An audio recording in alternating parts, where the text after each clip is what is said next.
Today, finally, we're launching GPT-5. Here's a very quick rundown of the GPT-5 release in under 5 minutes.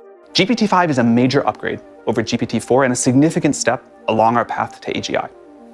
It can write an entire computer program from scratch to help you with whatever you'd like. And we think this idea of software on demand is going to be one of the defining characteristics of the GPT-5 era. Until now, our users have had to pick between the fast responses of standard GPTs or the slow, more thoughtful responses from our reasoning models.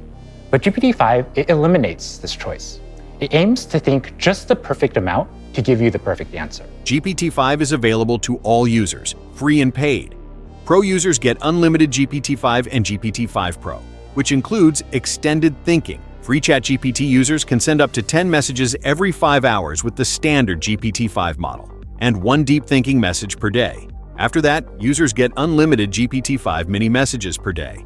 Mini is a smaller but highly capable model, in some cases outperforming o3.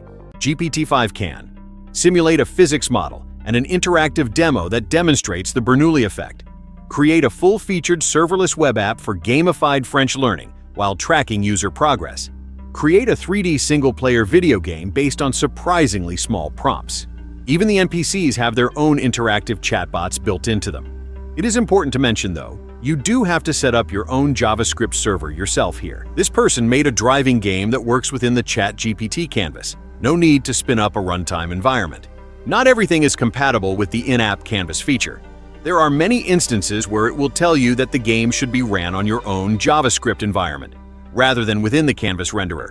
In my personal experience, it's not uncommon for GPT-5 to output a game with several runtime errors, where you have to direct it to fix the game or you have to fix it yourself. GPT-5 Mini is much less savvy with video game making, though. This is what I got with simple prompts, asking it to generate a bottle-flipping game. And when I asked it to update textures, it had a very hard time. Perhaps some more prompt engineering needs to be done here. The coding capabilities they showcased in their introduction video was rewrite my entire codebase in Rust and refactor the architecture. GPT-5 can also browse the web for you when doing heavy research. GPT Voice updates. It now sounds much more natural. They added video, almost like FaceTime, so it can see what you see while chatting with you. Real-time language translating. Now with the GPT-5 release, free users can now chat for many hours with GPT Voice as opposed to roughly 20 minutes.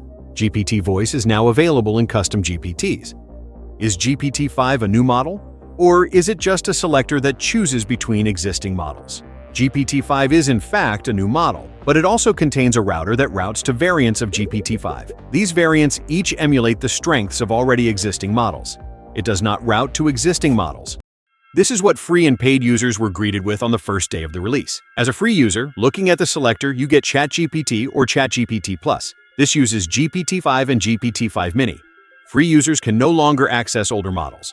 And on the first day of release, the older models were also removed from the selector for Plus and Pro users too. So, what happened to the older models?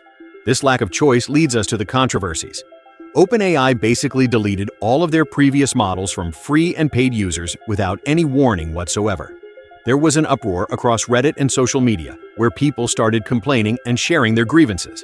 Many users had their workflows and back-end AI systems altered and interrupted. And many users really liked the experience and personality of GPT-4o, and said it was wrong for them to delete it out of the blue. Not to mention, on the first day of release, the auto switcher that we talked about that switches how much the model thinks was not even working. So GPT-5 seemed underwhelming and not as smart as it should be. Because of the backlash, OpenAI reinstated the models 5 days later on August 12th for paid users. These legacy models have to be enabled in the settings, though. Free users were still stuck with only GPT-5 and GPT-5 Mini. For coders and API users, GPT-5 is going to be a lot cheaper than Claude Opus 4.1. Takeaways. The problem they tried to address was, instead of being conscious and paranoid about wasting credits on simple questions, GPT-5 now auto-detects the difficulty of the query. This just causes a new problem for me as a free user, where I don't have a choice to turn on GPT-5 Mini for simpler tasks. So I have to make sure the first 10 messages each day are my more complex ones. General experience.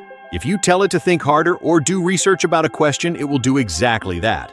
This being said, I've found that it doesn't fact-check stuff if it doesn't think the prompt required it. So it can still hallucinate.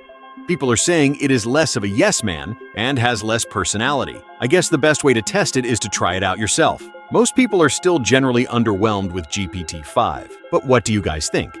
Drop your thoughts in the comments. And feel free to subscribe because we talk about the future of the world with AI. Me personally, I'm more impressed with Grok 4 than I am with GPT-5. You can see that TLDR right here on screen.